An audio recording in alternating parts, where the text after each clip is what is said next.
I found this really nice piece of walnut for only about 20 maples.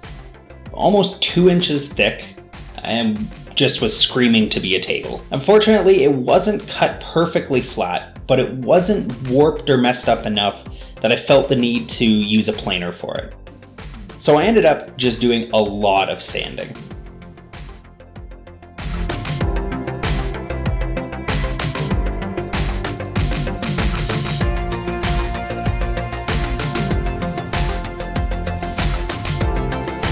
I ended up chopping off the ends to sort of square them up and remove some cracks that were forming. I used my circular saw for this, as I couldn't have done this on my table saw.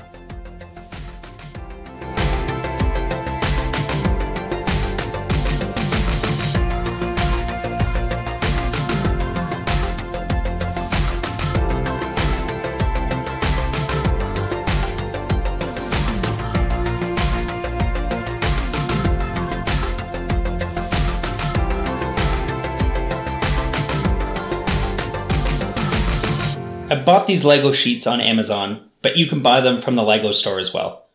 Unfortunately, Lego doesn't offer a ton of options in terms of colors for these sheets, so I ended up selecting gray, though I kind of wish they had some black ones that were reasonably priced.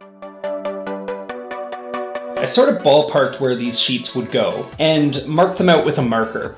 Using a box cutter, I cut the edges in kind of right angles. Even though the board itself is, live edge, so it's kind of curved, Lego is very not curved, so I wanted to make sure to try to keep the sharpness of the Lego embedded in the table. Once I got them cut, I clamped them down quick and marked them around the edges. What I want to do is use my router and recess the Lego down into the wood, so the top of the Lego is sitting flush with the top of the table. That means you can kind of sprawl out onto the table and you're not just restricted to building right on top of the Lego.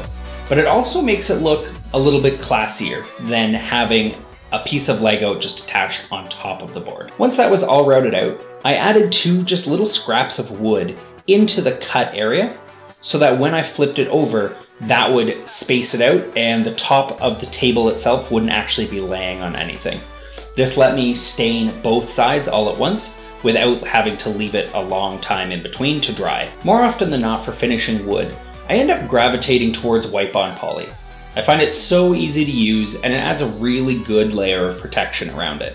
It also makes the wood look really good, and if you get the water-based, it won't yellow over time, so it should stay nice and clear.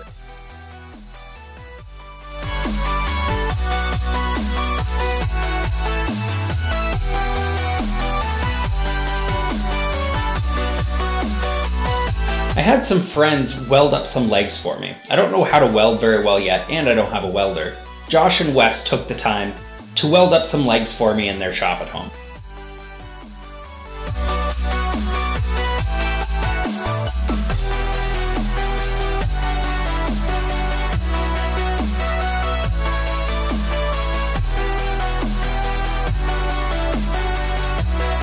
Once I got them back to my shop, I used a grinder as well as a wire wheel to try to clean them up as best I could.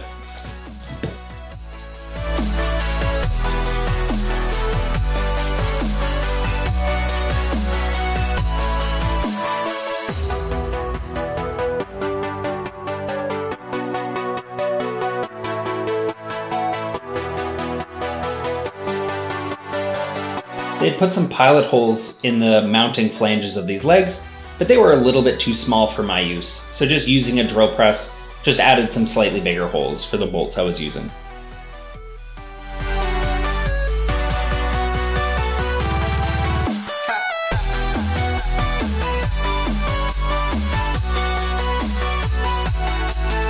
I ended up using black rust paint on these.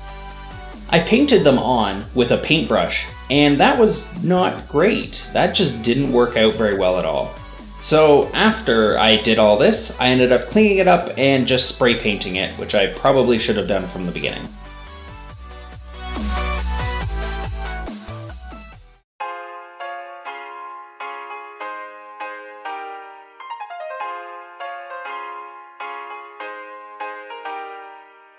I set the legs on the bottom of the table, roughly where I felt they would go. and then mark them out just with a Sharpie so I knew where to drill. Using a drill bit marked out with some tape, I drilled some pilot holes for these bolts. At this point, I noticed that the wood was far wetter than I thought it was. I was hoping that wouldn't be a problem, but I knew it would be. More on that a little bit later. These bolts were coarse thread, which is a little bit overkill for this. You don't need such coarse a thread or such big bolts, especially since this isn't really holding any weight. But 8 big bolts per leg is what I ended up using. Before I glued the Lego sheets on, I roughed them up as best I could with some 120 grit sandpaper. The bottoms are pretty smooth, so if you don't rough them up, the glue won't stick to them very well and they'll probably pop off in the long run. Using a little bit of a rougher grit might work better, but 120 was the roughest I had. Make sure to wipe them off after to get as much of the dust off as possible. I went around on the top and tried to sand off as much of the extra poly that I had accidentally spilled as possible, just to make sure that the glue would also stick well up there.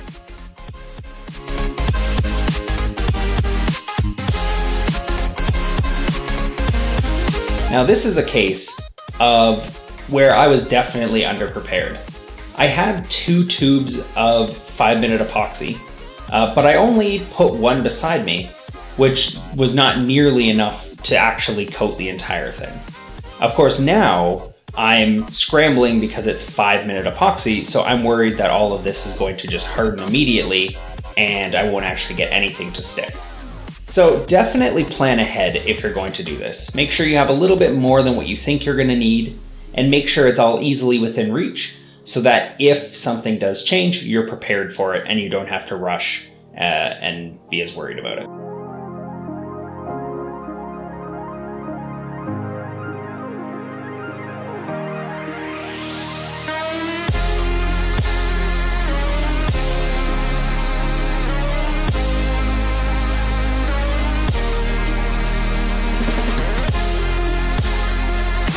Once everything was glued on, I just used some clamps and some 2x4s just to sandwich the Lego down as hard as I could while it dried.